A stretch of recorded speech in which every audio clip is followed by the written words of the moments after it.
I was invited. I was properly received and seated as one of the VVIPs. I was properly received banyaniriza mu ngeri ennungi and seated ne bantuuza ng'omu ku ba VVIP.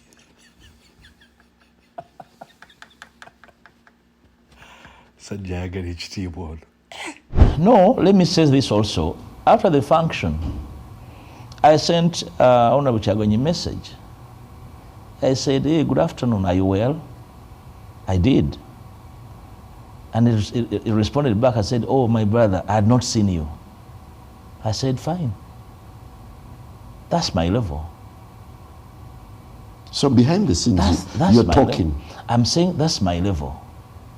I said, me. I said, I did. You understand English? I do. Yeah. That's my level. Ekigambo, that's my level. Akyogera emirundi egya. Oyo yenze. Ondabye gwe. Yenze oyo. Namusindika message. Nemubuuzaako. That's my level. That's my level. Eyatandise n'akamwenyumwenyu. Yamaliza anyiize. Abuuza njala. Do you understand English? Otegera Olungereza. Mpuuga has a very condescending tone. You're watching Mordecai Marissa Live Political Commentary. Please consider subscribing to help grow Uganda's Voices of Struggle ecosystem. Thank you. Very glad to be here on Mordecai Marissa TV. Ogamba otya okansime nti oli bulungi nze Mordecai Marissa era nga nkwaniza ku mukutu ogu Mordecai Marissa Live. Mwenna mwenna abalabye video gye nataddeo mu kusooka mwalabye n'abagambye nti ndi mu kutambula kati nyina we mpumuliddeko ate nkeere ku makya simbule ndi wano eno ya mukwano gwange mu basement. Basement kirina negative connotation bw'oba oyogera Uganda. Tewali mukunkuba simaya kunjigiriza Nyankole Katembo wa muhoozi oyo nedda. Naye nkulaga wano basement looks really nice here. Space nga zinyo bwedda ndi mu kweyagala. Anyways. Mulabye ow'ekitiibwa.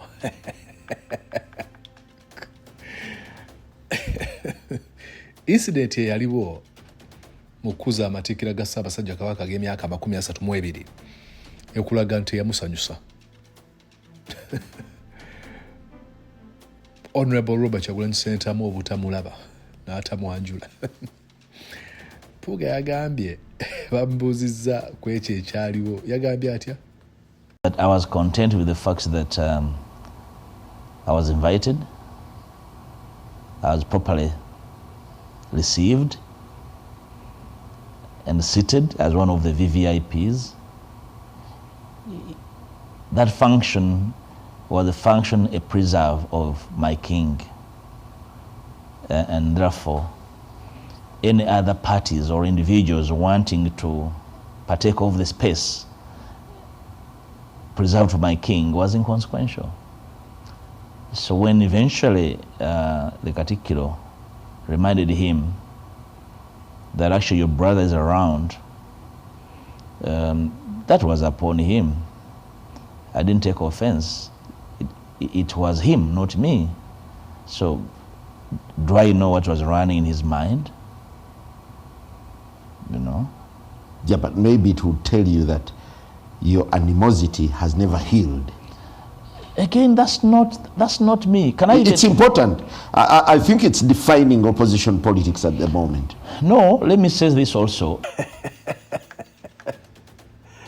I was properly received banyaniriza mu ngeri ennungi and seated ne bantuuza ng'omu ku ba VVIP.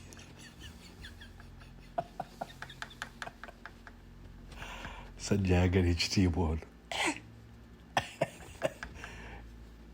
Why? Mpuuga, why are you doing this? Mpuuga akola byaki? I was properly received and seated as one of the VVIP. See VIP? No. Ye yagwa mu class ya VVIP. Very, very important person. Mpuuga ako kawulidde kati nno bamuuza ku incident yagamba atya. After the function, I sent Honorable Kyagulanyi message. I said, hey, good afternoon, are you well? I did. And he responded back, I said, oh, my brother, I had not seen you. I said, fine. That's my level.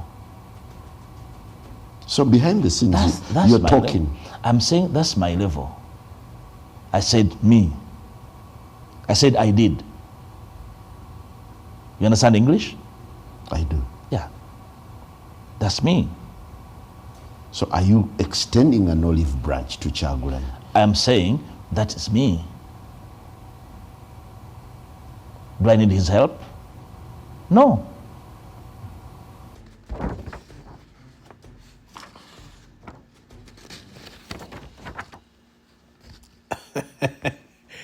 Agamba oluvannyuma lw'okuvaawo nasindikira Honorable Kyagulanyi message yavuga good afternoon Oluganda oli bulungi alaga nti amubuuzaako Honorable n'amugamba Kyagulanyi yamugamba brother I had not seen you kati njagala olabe Mpuuga bwe yeetwala ye. Honorable Kyagulanyi amala omugamba ndi bulungi saakulabye bamugamba atandikira okugamba that's my level. Ekigambo that's my level akyogera emirundi ejja oyo yenze ondabye gwe yenze oyo namusindika message nemubuuzaako that's my level, that's my level. Eyatandise n'akamwenyumwenyu yamaliza anyiize abuuza njala. Do you understand English? Otegera Olungereza. Mpuuga has a very condescending tone, and I feel sad if you have that gentleman in a position of leadership. You know Musumba bamwita Kiganda edda bamwita David Kiganda nagenda kulumu ku kanisa ye babaali bantumye covering a story ndowooza ya nentuukayo nga tumulinze ndowooza twali tugenda mu mikolo bajja Easter nga nyina okumuggyako eddoboozi ku message ye tumulinda wale twali tumulindira mukyala we n'avaayo oyo omukyala gwe yawasa ndowooza mu Zimbabwe. Mukyala we agenda ovaayo ndaba abuggulira asindika abantu abakozi mukyala we Musumba. And you know, I still remember that nali mwana muto mu biseera ebyo naye nkyajjukira ebyo ebintu nti oba n'abantu bana balina some sort of a persona gye bateekako mu lujjudde obeeko engeri gy'obatwala naye nga mu buntu bw'obeera nabo like if Mpuuga behaves like this, how does he treat people around him? Musakos nga tewali cameras. Because if he's willing to speak like this, I was properly received and seated as one of the VVIP. But Navone Moed is a message. Ramon is a message. Tagama nakugamba nti, okay, this is how Bobi Wine responds n'agamba, oh brother, tachogera yagamba, that's my level. Your level young, your level young, that's my level. And the condensation now comes. Do you understand English? Otegera Olungereza gwe. Otegera Olungereza mukamba muzimu. Namugamba, are you extending an olive branch to Kyagulanyi? Ogezaako kuzimba Luganda luli. Not that I ask him to do it or Bobi. I would really like to see it. That's me. Nandyagadde okulabanga bakolagana. Abagamba nti ogezaako kuzzaawo nkolagana eyo. Nina akantu wano kesaagala kandi mu maaso. Siri wange so. So ogezaako kuzzaawo Oluganda obumu. Azzeemu atagambye, that's me. That's me. Oyenze. Tayogera ku kino nti agezaako kuzimba. No. Yageza kukulaga nti izo ndaba nze abikola. Nze so mbikola ebyo. N'abuuza ne Simon Kagwanjala nti, do I need his help? Neetaaga obuyambi bwe? Ekibuuzo ekyo n'akyeddiramu. No.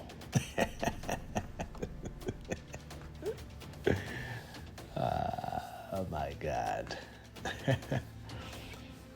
If you take time, please make sure that you read some contents of Sigmund Freud, Nehain's cohort. By arguments, how you can diagnose and treat a narcissist. I think Heinz Kohut bona bali bava Austria yagamba nti kizibu nnyo omuntu oyo omwesunyo omuntu yemaje etwala tuwakabi ensi etolera kuye. I think Sigmund Freud najja n'akola argument ennungi obudde sibulina nandibadde nkubulira how you can treat Mathias Mpuuga. Really, this ego is built on a house of cards, and to look at this house of cards, you know, to look at it all, if you want to see it crumbling down, you don't even have to use a lot of force. It's just a few tactics that you use.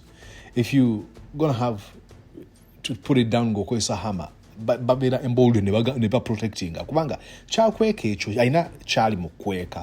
Well, that's me. I was received. He's hiding something. These insecurities ezo ezimuletera okubeera nga ateekeddwa okukakasa abantu bannyanirisa ne bantuuzanga VVIP. That's me. There's some insecurities that he's trying to protect. Naye tuveeyo. Simon Kagwanja yambuuza ekibuuzo ekirungi tugenda okutunulira, then I'll call it a video. Genda kubeera nnyimpi eyo olwaleero.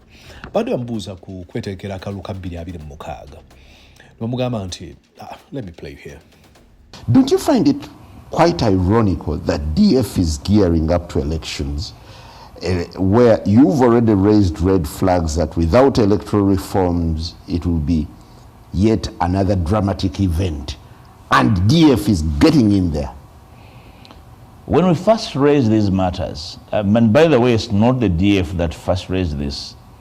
I raised these issues with colleagues in the opposition 3 years ago, probably more than 3 years ago, when I was leading the opposition in Parliament and prepared my colleagues.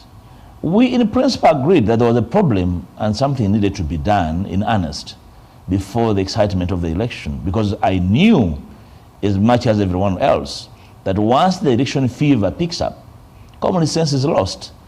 People lose imagination and their sight is entirely on the election, regardless of whether they have a chance at the polls or not. So, when we formed the DA initially, the alliance, we set out to amplify the need. We actually extended the red flags to the top of every roof to have everybody pay attention. Whereas these legitimate issues had everybody listen, the whole agenda of reforms was hijacked and circumvented by opportunists, especially in the opposition. And because people look at themselves in the political mirror and only see themselves, they thought that the agitation for reforms was an attempt to benefit individuals.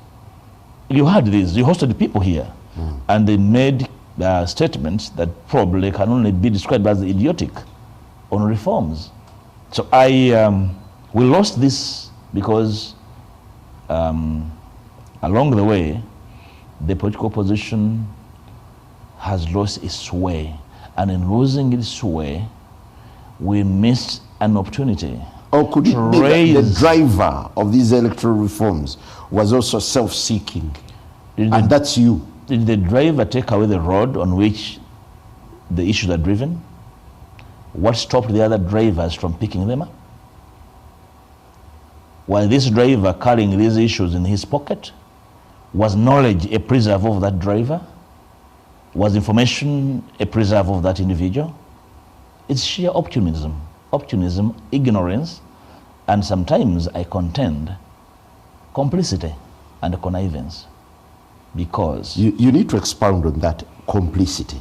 Yeah, when I say complicity, I contend, and I will say so, that there are groups in the opposition that are serving other agenda.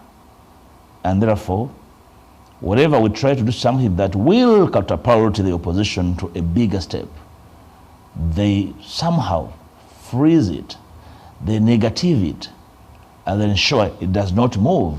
They make it their business to make sure it does not move. And I have seen this.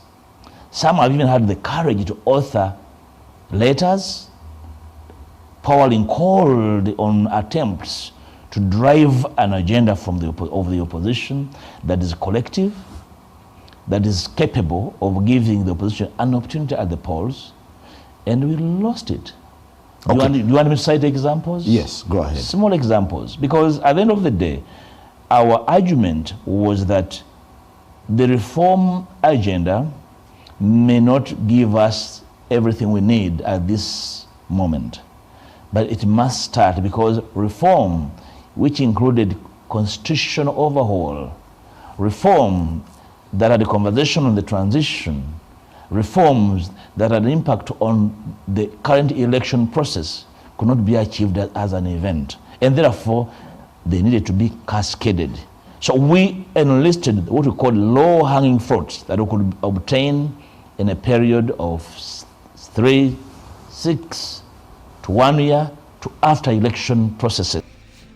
Simon Kagwanjala Mugambe atya, don't you find it quite ironical that the Democratic Front is gearing up towards the election, where you've already raised red flags that without electoral reforms, it would be yet another dramatic event, and DF is getting in there?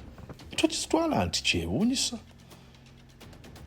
kuba nti DF gwatugamba nti muli mugenda mu kalulu mwasimbyewo nammwe muyinza okubaako gwe musimbawo ku bwa president, naye bwetugamba nti singa tugenda mu kulonda okwo nga tewali nnongoosereza mu byakulonda, abeera akatemba awedde emirimu. Ekibuuzo kyanyiziza Mathias Mpuuga. Omusajja yanyiize. Omulidde kwazzeemu agambye atya?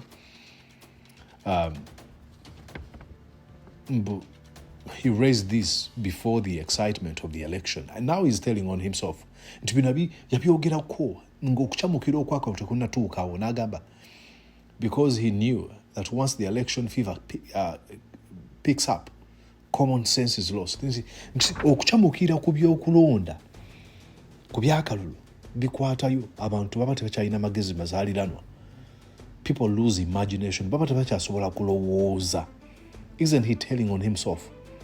Because if his idea was we cannot go through this process nga tetukoze nnongoosereza kyokka ngeno process ate gy'agendamu, isn't he telling on himself he's lost his common sense and imagination? That's me thinking. And look, asobola okukyusa argument n'agamba, we didn't have time. Obasobola okugamba we're going there but we want to make sure tugenda kukola ennongoosereza olw'okumakinga kino na kino okulaba nga newankubadde tuyinza obutawangula oba obuwanguzi bwaffe tebubbibwa mu ngeri bweti. No, his go-to place mwene embeera, it is to project his fears and onto other people. Kuba agamba atya,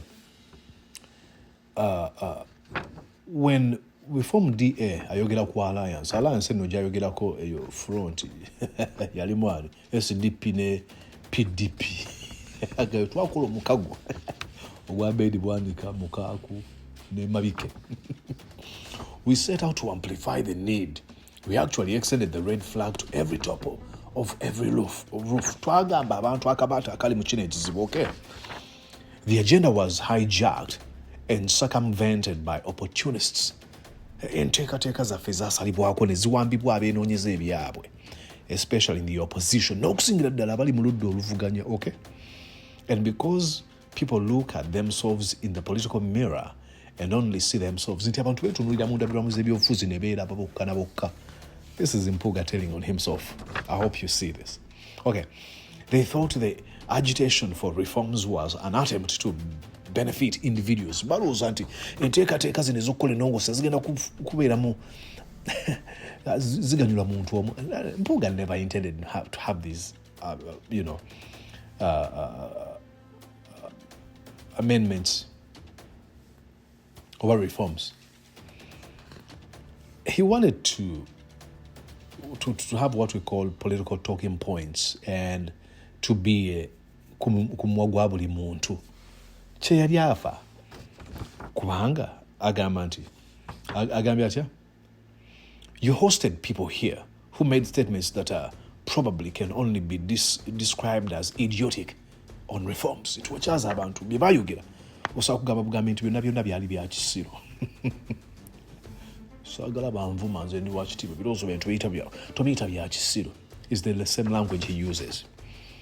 We lost this because along the way, the political opposition has lost its way. And in losing its way, we missed an opportunity. Our opposition bafiirwa tebakyalina lugendo. I really like Simon Kagwanja. Mugabe. Or could it be that the driver of these electoral reforms was also self-seeking, and that's you? Huh?